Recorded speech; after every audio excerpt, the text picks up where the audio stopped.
ओम शांति। परमात्मा पिता पारसनाथ है और वो दूसरों को भी पारसनाथ बनाता है। कैसे? क्योंकि बाबा जो है वो सिर्फ क्या देखता है? सत्य देखता है। माइंड के अंदर जो स्क्रिप्ट है संकल्पों, फीलिंग, इमोशंस के रूप में, उसको नहीं देखता। वो सबको अपने जैसा, उसको सत्य ही दिखता है।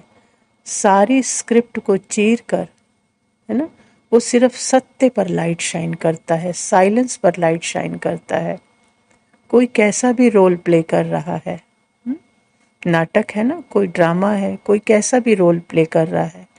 मान लीजिए कोई अच्छा पुरुषार्थ कर रहा है, कोई कम पुरुषार्थ कर रहा है, कोई कर नहीं रहा, तो वो अच्छा या बुरा जो भी माइंड की भाषा में बोले, वो पुरुषार्थ भी क्या है? एक्टिंग है। कम पुरुषार्थ करना या ज़्यादा पुरुषार्थ करना भी एक्टिंग है। तो वो सीधा सत्य पर लाइट शाइन करता है, उन सबसे उपराम उसको सत्य में देखता है। तो मतलब क्या कर दिया? उसको भी पारसनाथ बना दिया। मतलब जो उसने मैं मेरे से पहचान बना रखी थी, मैं मेरा लगाकर इन संकल्पों से, उससे उसको न्यारा जब सत्य पे लाइट शाइन करता है, तो मतलब उसको भी क्या कर दिया? पारसनाथ। तो अब पारसनाथ जो अपने सत्य को जान गया, अपने सत्य की नोइंग हो गई, समझ हो गई, तो अब वो दूसरों को भी कैसे देखेगा? पार्ट से, एक्टिंग से उपराम सत्य में ही देखेगा।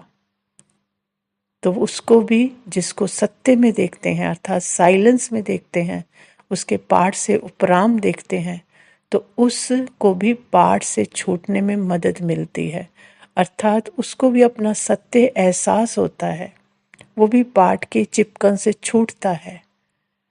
तो ये है सारे पार्ट से अलग उसके सत्य में देखना, सत्य पर ही लाइट शाइन करना, वो है पारसनाथ की क्वालिटी। तो बाबा पारसनाथ सबको पारस ही देखता है, अर्थात गोल्ड ही देखता है। और जो जिसको देखता है वो भी आगे जब अपने सत्य के एहसास में आ जाता है, वो भी सबके पीछे साइलेंस ही देखता है, पार्ट से न्यारा। तो ये है बाबा पारसनाथ, सभी को क्या बनाता है? पारसनाथ। उनको भी सत्य देखने की ताकत आती है, तो वो भी क्या बन जाते हैं? पारसनाथ बन जाते हैं। ओम शांति।